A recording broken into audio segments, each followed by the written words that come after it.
Hey, what's up everyone? This is Baljit from JK. Welcome on my channel. Today I'm going to make a video about Google AdSense account. If you are making YouTube videos and you are earning some money, then that money going to be transferred on your Google AdSense account. Then from Google AdSense account, it's going to be transferred to your bank account. So you have to link your bank account to your Google AdSense account. How you can link, or if you are trying to link a Google AdSense account with your bank, then what going to be happen if you go to your bank account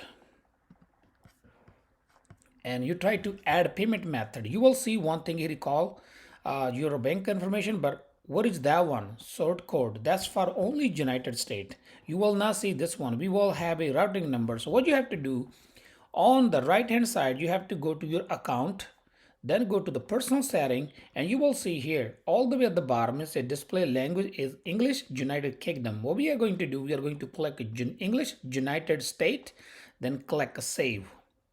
Once you have it saved, then go back again on your payment method, and if you try to add payment method, you will see it's called routing number right now. There's no more your sort number. That's the way you can fix that issue. That's all for today. Thank you for watching. If you like my video, please like, share, comment, and don't forget to subscribe. Thank you for watching. Meet you in next video with the new topic.